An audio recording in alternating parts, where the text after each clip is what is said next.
All right, any announcements from Zoom land? Yep, should I come grab it then?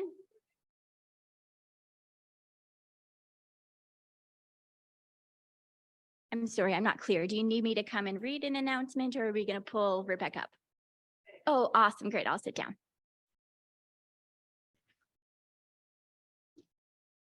Should I start? Okay, thank you. Thank you, Heather. Sorry.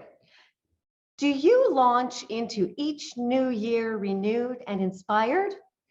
Or does the new year with all its expectations overwhelm you and make you want to crawl into a cocoon until spring? I'm here to talk about our first Sunday service in the new year. It's the inaugural Westwood Poetry Slam.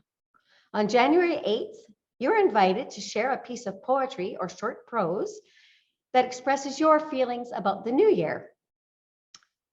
It can be classic or contemporary, contemplative or humorous. It can address the topic of the new year directly, or it can deal with universal themes. Maybe you will share some writing you created yourself, Heather. And maybe if you are shy to read in public, we will find someone to share your poem for you. Westwood Poetry Lovers will be supplying the content for our January 8th service. This is your invitation to participate. Please email worship@westwoodunitarian.ca anytime between now and January 8th, and let us know if you will be sharing or what you will be sharing on that day. Thank you.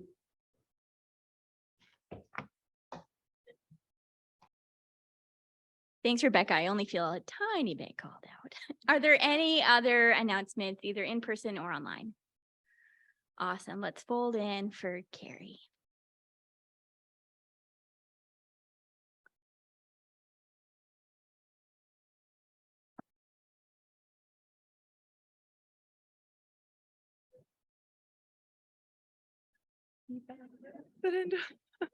Okay.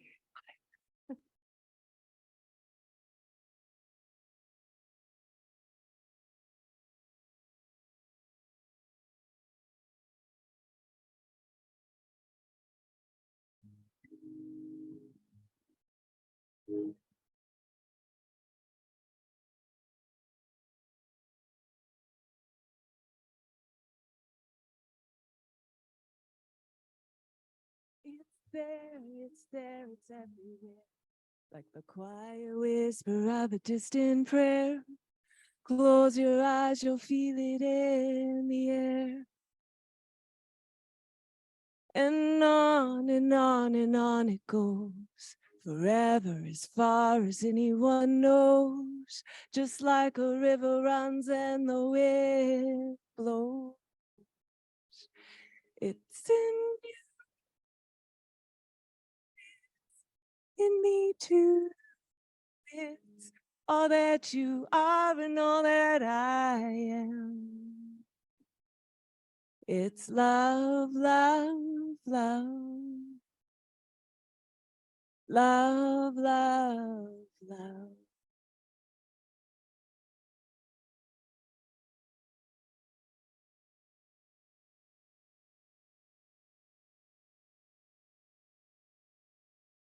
Let's be happy and free. We'll chase those rainbows and dream big dreams and let life unfold as we grow in its beauty. And let's run, we'll have some fun. We'll laugh, we'll cry, and we'll come undone and count our many blessings one by one. It's in you. In me too. It's all that you are and all that I am. It's love, love, love.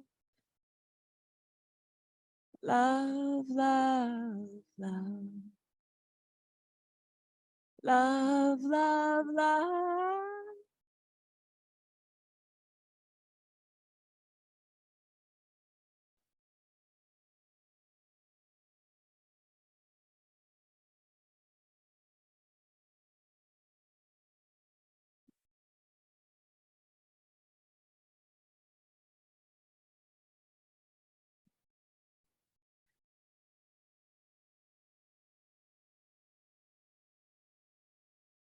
Work it carefully.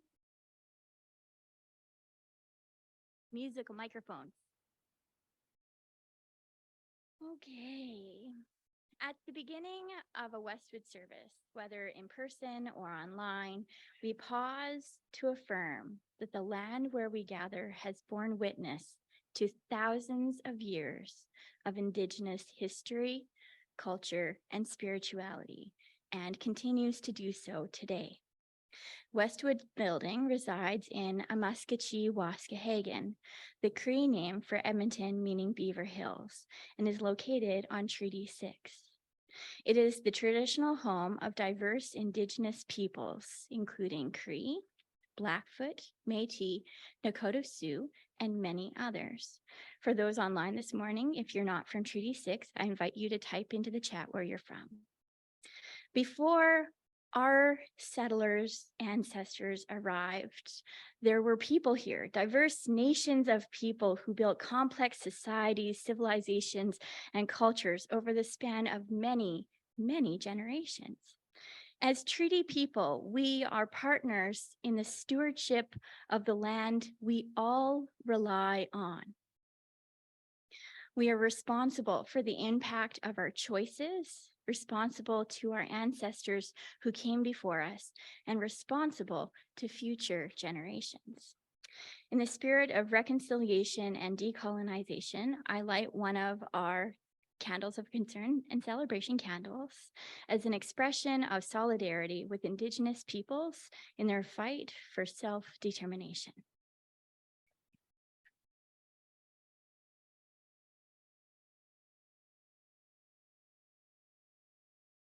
The top.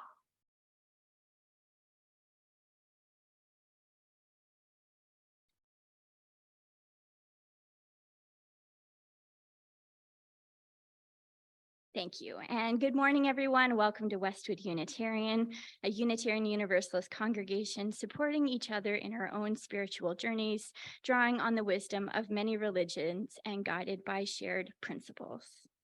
We are a community open to all races, genders, sexual orientations, ages, stages, abilities, and incomes. We are one of many congregations across the country and around the world. My name is Heather MacLean-Smith. My pronouns are she and her. I'm one of your service leaders, I am your service leader for this morning. Our guest speaker is Reverend Danielle Webber, who is actually probably sitting in a car right now, driving back to her home in the interior of BC. She's pre-recorded her services for us, and she expresses a lot of thanks for our flexibility in letting her do that. And our musician is Carrie Day. It's so nice to hear your music already this morning. There are many helping hands that comprise Westwood Unitarian. They keep our website updated, our services uploaded to YouTube, plan our worship services, answer emails, as well as oversee the governance of our Westwood community. Thank you, everyone, for your generous contributions of time and talent. For newcomers, I extend a warm welcome. Each of us, no matter how many times we've been here, we all contribute a social thread to the fabric of this community. Any inquiring minds that are unfamiliar with us are invited to sign the virtual e-guest book on our website, westwoodunitarian.ca, or at the back of the church in this room. Now I have some opening words. Lindsay, will you come please light our chalice? So the opening words were picked by Reverend Webber, and she chose the opening words by Reverend Scott Taylor. We light this chalice in honor of first steps, for beginning even when the path ahead is unclear, for the courage it takes to trust that the way will reveal itself, that light will come to clarify our vision, that friends will be by our side. Thanks, Lindsay. I have another candle to light this morning. I'll light it. I'm going to read my little piece first, and then I'll go light our solstice wreath. This is the season of anticipation, the marking of a time leading up to an expected event. Here at Westwood, we are marking the weeks leading up to winter solstice, the turning of the earth, which places us the farthest angle from the sun, the shortest day, and the longest night. The candle of peace represents the promise of peace in the world and in our lives. We light this candle in the south direction, that is the green one if I'm correct, as the element of fire, the desire for life and the direction of the heart. We acknowledge our needs for life and love and focus our efforts towards being effective ambassadors of peace.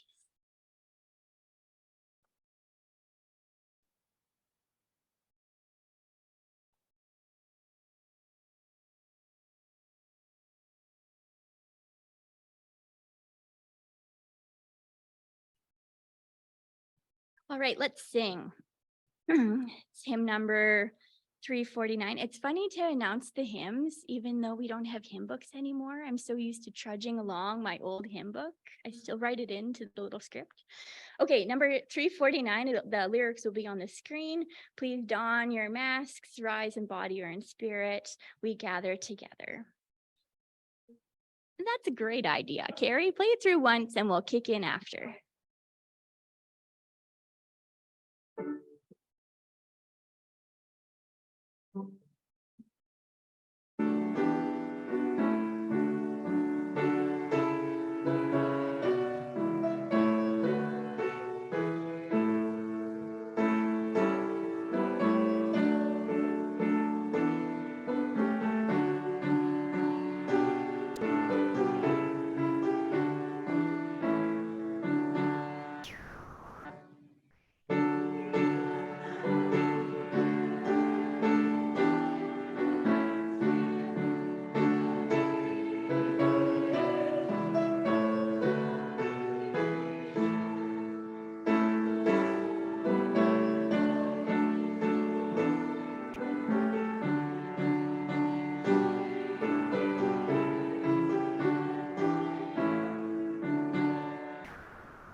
At this time in our service, we pause to reflect on our week. We recall the milestones, joys, concerns, sorrows, the changes in our lives, and sending love to those who need our healing thoughts. Community is deepened by sharing with each other what is in our hearts and going on in our lives. If you're here in the building, I invite you to come forth, line up, light your candle, speak into the microphone. And at the end, we'll get to those online.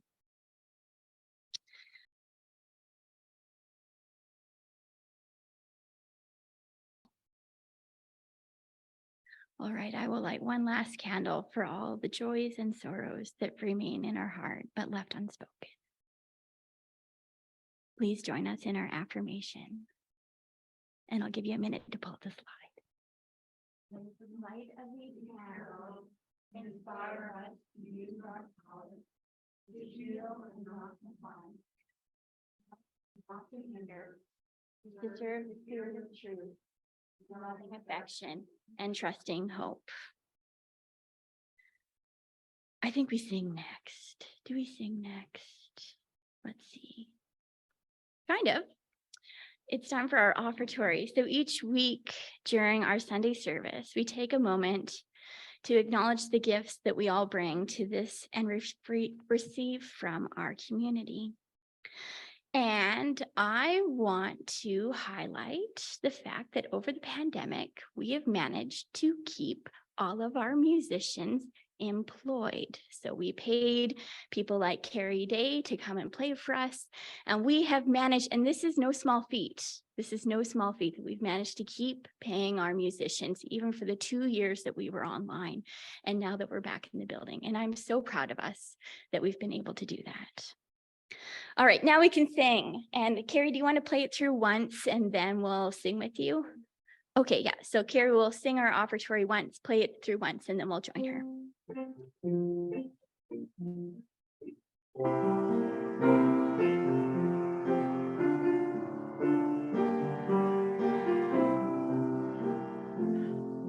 From you I receive, to you I give.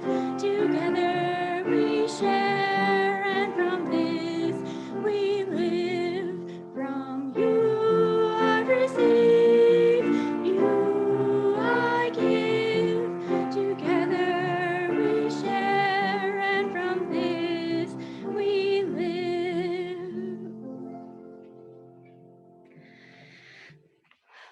Okay, and now we're going to hear a reflective reading from Reverend Danielle Webber. She was planning on being on Zoom with us today, but she was one of the people doing Danny Cooper's funeral yesterday. So again, that's why she thanks us for being so flexible. So let's hear from Danielle Webber.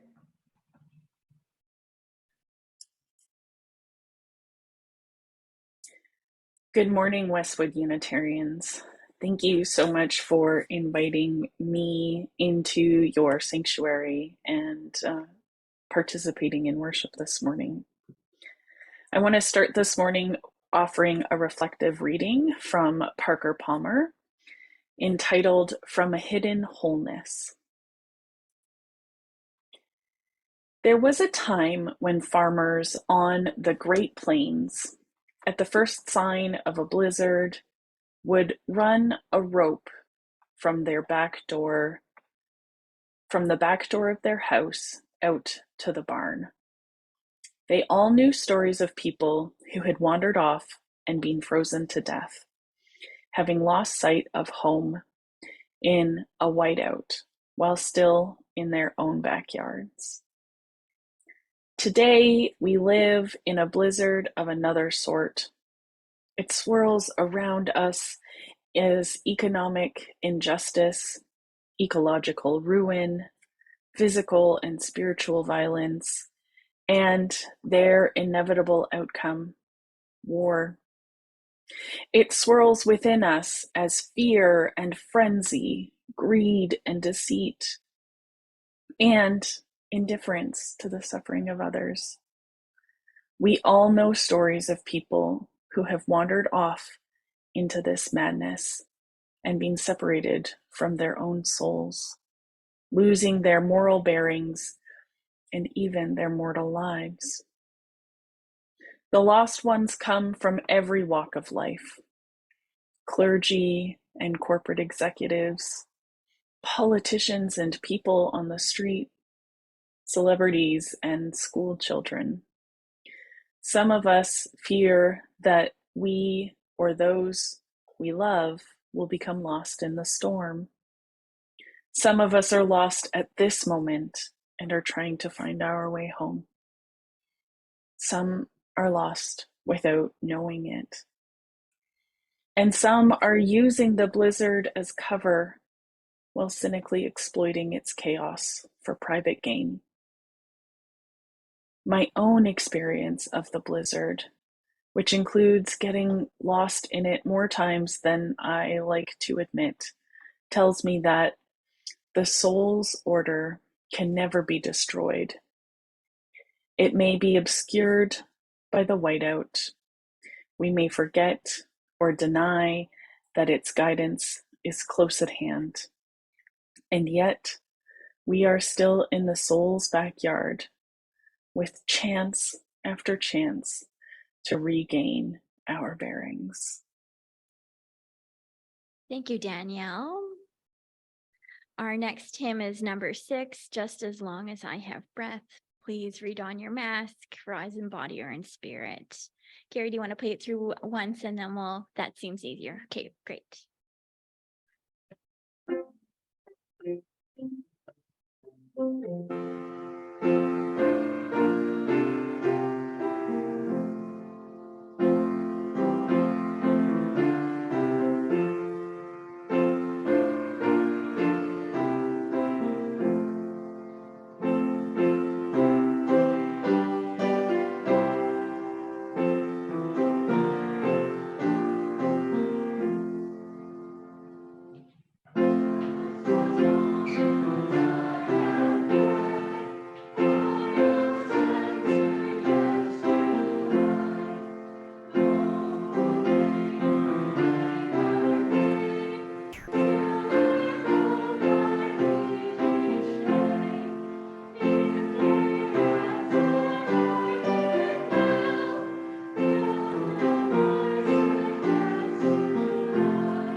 Awesome. And now we're going to hear the sermon from Reverend Webber.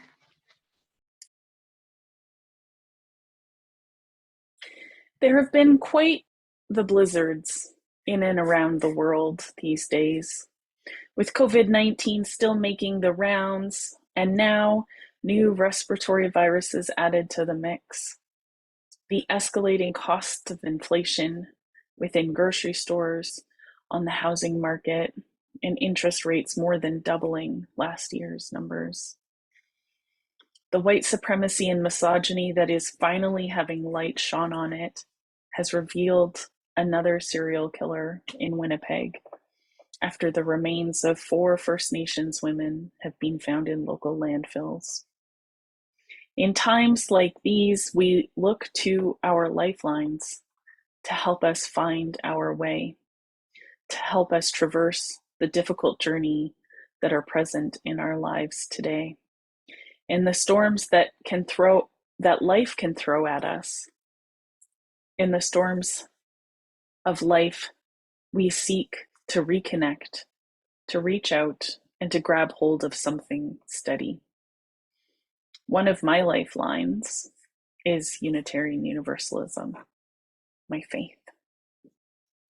This concept of lifelines, so aptly suggested by Parker Palmer as the ropes that can lead us back home, also comes from Soul Matters, one organization that helps congregations with theme-based ministry. However, besides theme-based worship services, they also offer small group ministries and new member programming. And I believe that their view of Unitarian Universalism that offers us practices of returning home to ourselves in this world of storms, both external storms in the world outside and internal storms that the author of our reading this morning so eloquently spoke about. Starting Point is a program that Soul Matters put together to help explain and explore these pathways back to ourselves. And even though this program indicates right in its name that it is for those at the starting point within our faith, it became clear to me that this session might be appropriate for all Unitarian Universalists, no matter how new or long-term their relationship with our faith has been.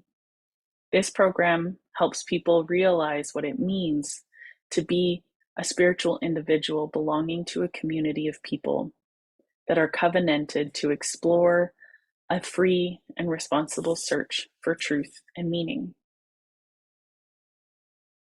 As I'm sure many of you know, Unitarian Universalism is very different from other faiths in a way that we define religion.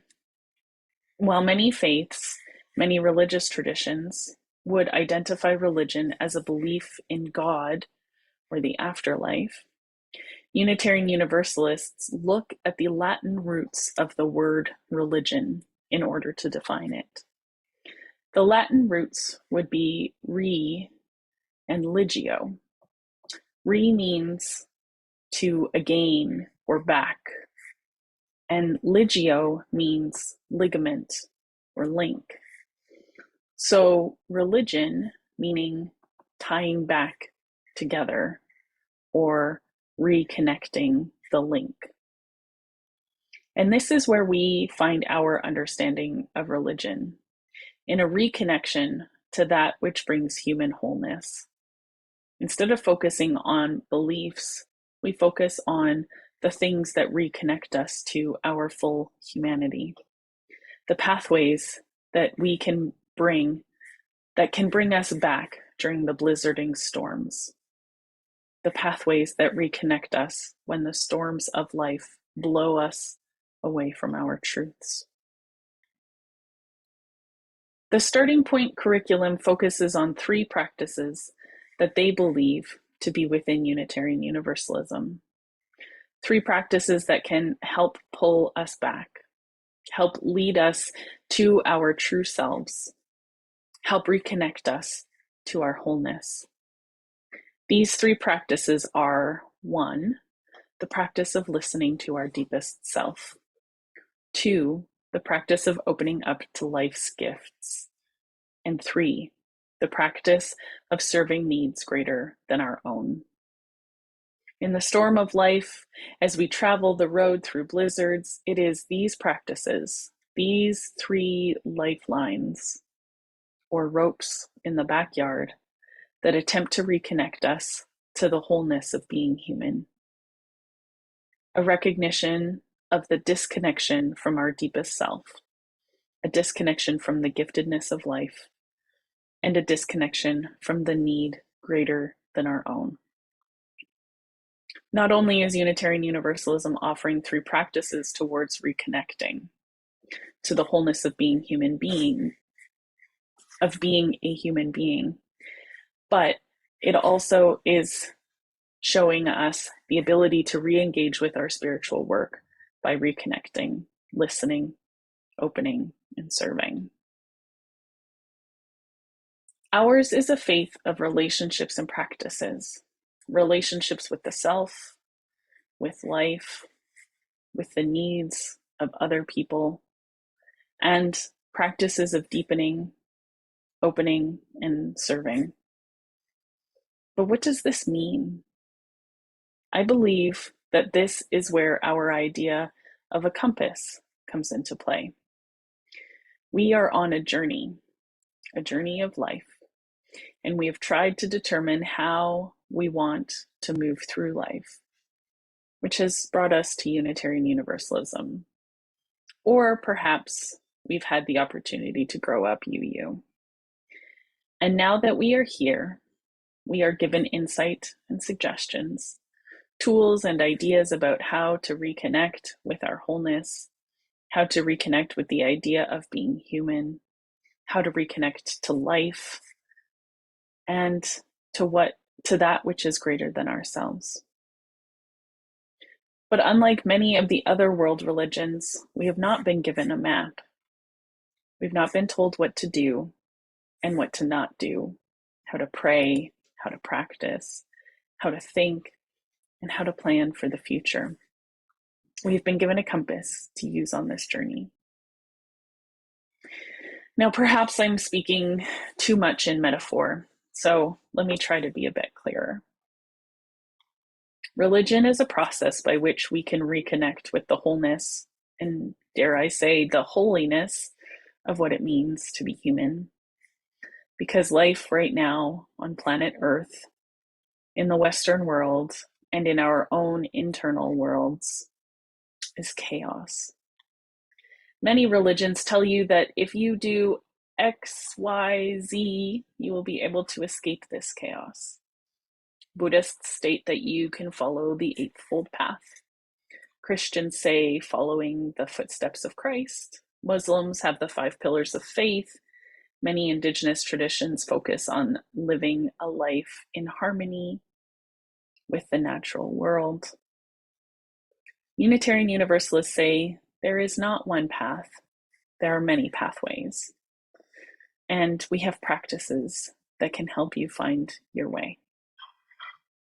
The compass is Unitarian Universalism, and we are creating the map that helps us reconnect to our deepest selves, reconnect to the gifts of life and to that which is greater than ourselves. The compass is Unitarian Universalism. The map is our practices of deep listening, of opening up and serving. And the journey is a life of integrity, a life of awe and wonder, a life of service to the world, and a life that is whole and holy.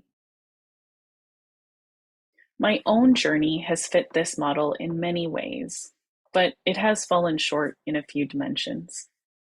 My childhood, growing up being raised in Unitarian and Unitarian Universalist communities, has followed a very common path.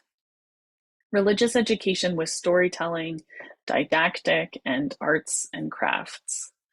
There were a lot of learning about other religions and also about how the natural world works. Growing potatoes in styrofoam cups and watching honeybees in their hives. I attended pretty regularly while I was a young child, but when my family moved to a larger city and felt lost in a larger church, we stopped attending for a while. This is how much of my faith story went from the ages of about 11 to 21. I would come to the church when it felt right. Youth group was an especially exciting time, but I wasn't able to stay connected as jobs were introduced, friendships with youth group members imploded, or my family moved to the suburbs. It wasn't until I was ready to get married and needing to figure out the details of a ceremony that I jumped back into my faith with full force. As a child, a youth, and perhaps even some of my young adult years, the pathway of my faith was not very visible. I was often invited into reconnecting with myself and my sense of life's giftedness, but I did not know how to do that without the prescription of Sunday mornings. My parents attempted to support my developing sense of self and my understanding of the world, and I was confident and loved the fact that I was Unitarian Universalist. I believe that it took a much longer time for me to fully understand what it means to be walking on a path of Unitarian Universalism, to be using it as my compass. As I continued to grow in my faith and I continued to participate in religious education, I began to understand more deeply what this faith asks of me and how I might live more fully into myself. One of the first activities that I did after re-engaging with my church was to take a class called Building Your Own Theology. It was a 10-week course that built up to the creating of your own credo, or your statement of religious belief. We followed several activities that allowed us to understandings of human nature, ultimate reality, our history, and ethics. Although I have no idea what my credo statement was, and I'm fairly certain that it has changed drastically in the last 15 years, I remember this being a really significant turning point for me on my path. It was at this point that I started to pay attention to the relationships that I had with that which was greater than me, with the divine. Previously, the only thing that I would say about being a Unitarian was that I was not a Christian, that I did not believe in God, and that I thought what was most important was people. Taking this class allowed me to dig deeper into what my understanding of the divine was. It allowed me to discover what it was that I believed was important, instead of talking about what I didn't believe in. I also started participating in, and then later facilitating, a cellist circle group. This is a group that gathers once a month with conversations based on a common theme, quotes, conversation questions, and time together to wrestle with the topic presented to us. Another introduction to a pathway that I am journeying along, the path of opening up to others, to the gifts of their knowledge, their world, their excitement, joy, laughter, frustration, and heartache. As I moved along this journey of how I was living my life as a Unitarian Universalist, seeking to find ways to live with integrity and find my wholeness, I started to realize that I was ignoring a very important aspect of my journey. I was not listening to my deepest self. I believe it took a long time to be able to listen to myself because I was in an emotionally abusive relationship. I was constantly being told that what I believed and what I thought were wrong, and that I didn't understand how the real world worked. I was constantly being informed that my feelings were invalid, and that if I wanted to get through this life, I needed to create a harder exterior. I'm not exactly certain what it was about my life that encouraged me to leave this relationship, but I do know that a big part of it was that I had started coming back to church, and that I regularly listened to sermons and had discussions in small groups that were in the direct opposition from the messages that I was receiving from my husband at home. I was able to listen to the deepest depths of myself because other people were listening and seeking her out. I was able to figure out what was right for me. I was able to discover what needed to change in my life because other people were willing to listen to me speak my truths out loud without shutting them down, without commenting, and without judgment. Being able to speak into words that which I struggled to realize in my own heart was true. This is also one of the reasons that I chose to become a minister. Being able to sit with someone, ask questions that allow them to speak their truths, or realize the emotions that they have pent up within them, was a gift that I wanted to give back to the universe, a service that I am offering. Unitarian Universalism is a religion that offers these three practices of reconnection: reconnection to ourselves, reconnection to the gifts of life, and reconnection to the needs that are greater than our own.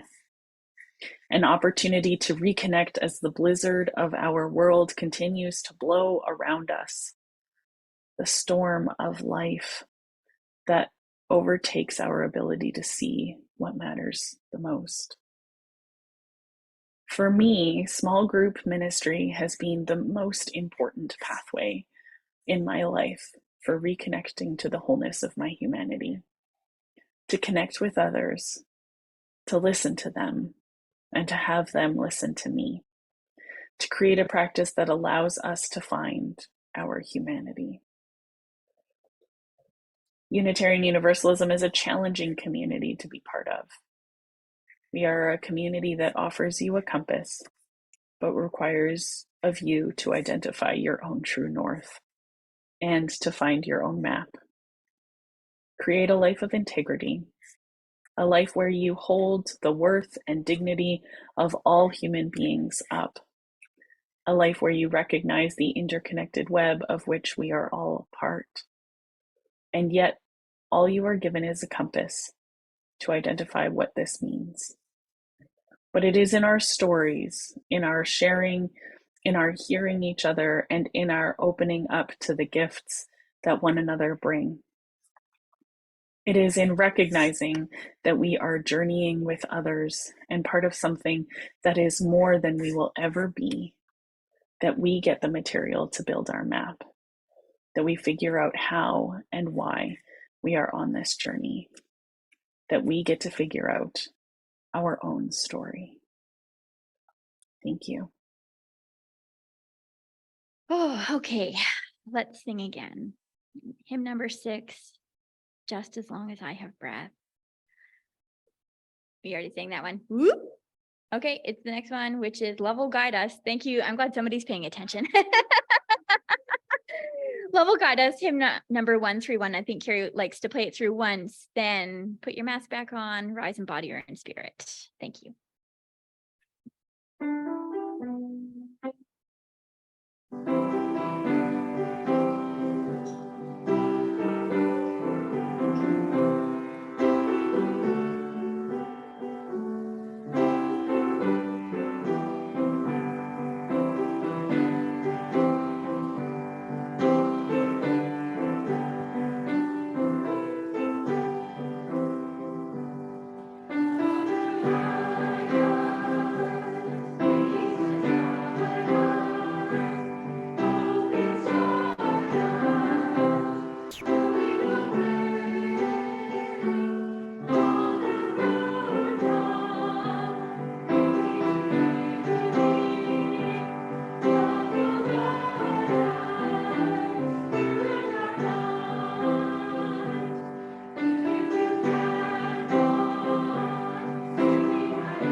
No, we just sang. We did not go through 2 times. There's actually 2 or 3 stanzas that Westwood Unitarian doesn't have a culture of singing, and we sang it today.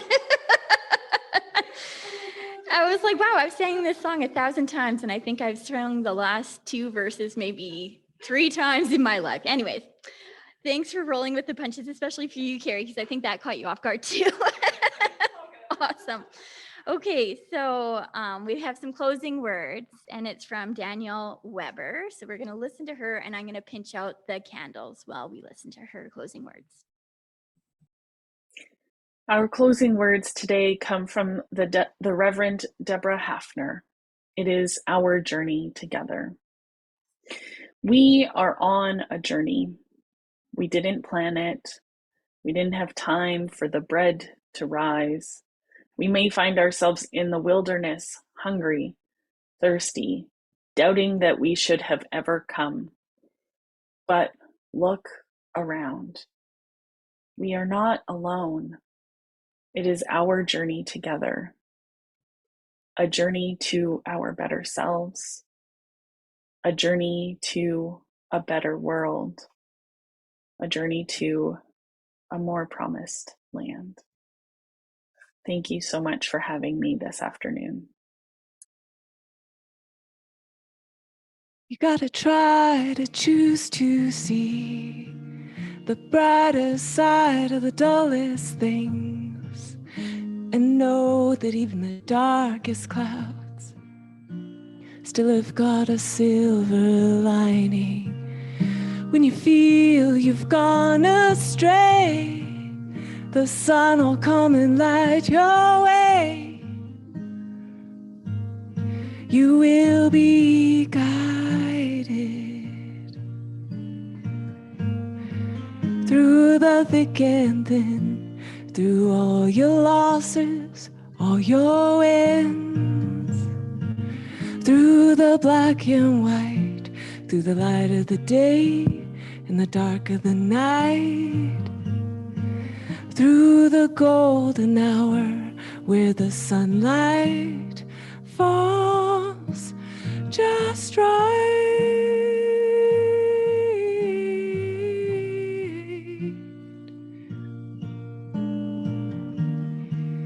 When it seems you cannot weather another long and lonely winter, your bones are cold and your heart it aches for the shelter of a love that's tender. The sun will come and light your way and warm you with its lovely rays. You will be guided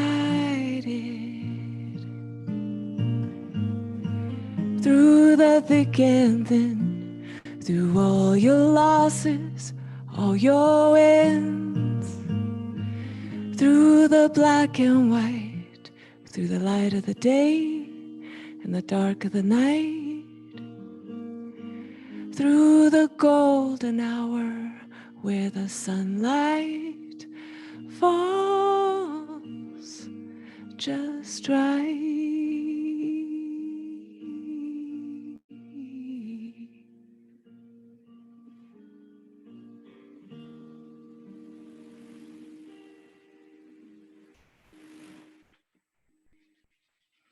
Thank you. Thank you, Carrie. That was a great service.